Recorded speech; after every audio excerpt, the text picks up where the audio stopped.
వివాహ వ్యవస్థ అంతటిలో పరిశుద్ధతను కాపాడుకోండి. Marriage is a holy union. పరిశుద్ధత, వివాహం అనేది పరిశుద్ధమైన ఐక్యత.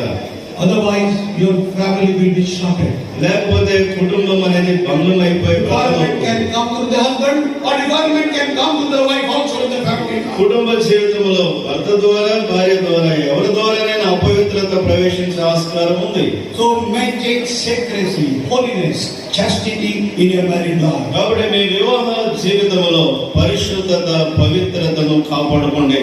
Marriage is the most blessed relationship with God and His family between a man and a woman. వివాహం అనేది దేవుడు చేసిన ఏర్పాటులో ఒక పురుషుడు స్త్రీకి మధ్య ఉండే ధన్యకరమైన, ఆశీర్వాదకరమైన బంధం.